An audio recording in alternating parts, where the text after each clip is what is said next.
Senior నాయకులు మనతో చర్చలో ఉన్నారు. అలాగే సత్యమూర్తి గారు కూడా కంటిన్యూ అవుతున్నారు. రైట్. ముందుగా ప్రకాష్ రెడ్డి గారు నమస్కారం. ప్రకాష్ రెడ్డి గారు, రేపు ఫలితాలు వెలువడబోతున్నాయి. ఈ మనం చూసిన 116 మున్సిపాలిటీలు, 7 కార్పొరేషన్లు, వీటికి సంబంధించి మీ ఎక్స్పెక్టేషన్స్ ఎలా ఉన్నాయి ప్రకాష్ రెడ్డి గారు?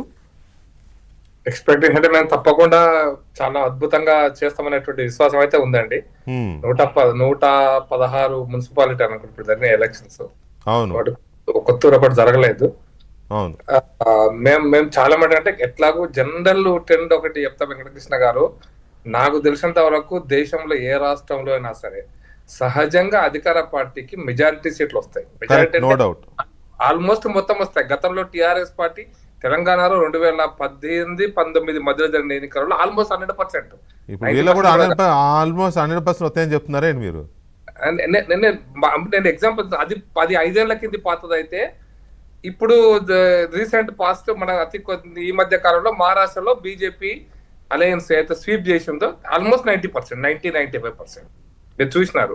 నేనైతే ఏ మాత్రం తగ్గినా అది కాంగ్రెస్ పార్టీకి సంకేతం తప్ప మాకు కాదు. అది నేను చెప్పదలుచుకున్న పాయింట్ అండి. ఎందుకంటే రాబోయేటువంటి దీంట్లో మీరు 2 ఏళ్ల రెఫరెండం అని నేను అనను, అది రెఫరెండం కాదు, బట్ సంకేతం అయితే ఇస్తారు ప్రజలు. కాంగ్రెస్ పార్టీకి 70 సీట్లు, 80 మున్సిపాలిటీ రాకపోతే కాంగ్రెస్ పార్టీకి ఒక సంకేతం ఇచ్చినట్టు, మీరు చేస్తున్న పాలన సరిగ్గా లేదు అని సంకేతం ఇచ్చినట్టు లెక్క నేను అనుకుంటున్నాను. రెఫరెండం కాదని ఎలా అంటారు? ఒక్క జూబ్లీ హిల్స్ ఉప ఎన్నికకే రెఫరెండం అని ఊరు వాడ కోడే కూసింది కదా సార్. ఒక్క జూబ్లీ హిల్స్ ఉప ఎన్నికకే, ఒక అసెంబ్లీ సెగ్మెంట్ కే.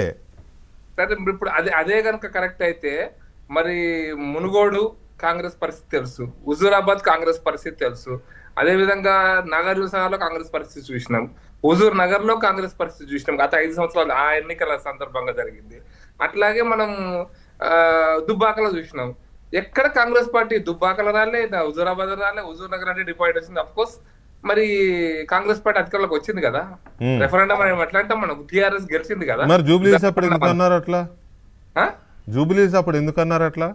మేమేం అనలేదు సార్. మీరుగా సార్, బీఆర్ఎస్ వాళ్ళు అన్నారు కదా, చాలా మంది అన్నారులే, మీ వాళ్ళు కూడా.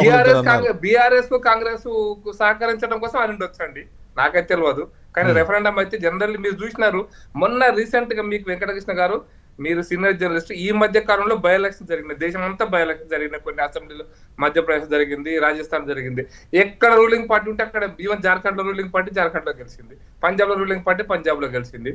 కాబట్టి సహజంగా వచ్చేటువంటి బై ఎలక్షన్స్, అది బై ఎలక్షన్స్ కూడా నెగిటివ్ వచ్చినాయి అంటే ఇక ప్రమాద గంటికలా ఆ ప్రభుత్వానికి మోగినట్టు. సో ఓకే, ఇది రిఫరెండమా కాదా అనేది మళ్ళీ మనం ఇదే డిబేట్ లో చర్చిద్దాం. కానీ ఎక్స్పెక్టేషన్స్ కు సంబంధించి ఒక దశలో బీజేపీ ఖచ్చితంగా బీఆర్ఎస్ కంటే ఒక్క మున్సిపాలిటీనైనా మేము ఎక్కువ కొడతామనే స్థితిలో మాట్లాడి ఉన్నారు.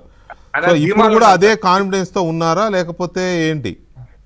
అదే ధీమాతో ఉన్నాం సార్, మాట్లాడలేము సార్, ధీమాతో ఉన్నాం సార్. ఇప్పుడైనా కూడా 25-30 మున్సిపాలిటీలు మాకు వస్తాయని, అట్లీస్ట్ 2 నుంచి 3 మున్సిపల్ కార్పొరేషన్ వస్తాయని ధీమాతో ఉన్నాం. ఫలితాలు రేపు చూద్దాం సార్. ఓకే. సో మహేష్ గారు, గుడ్ ఈవినింగ్ అండి. Good evening. మీ అంచనా ఏంటి ఈ జరుగుతున్న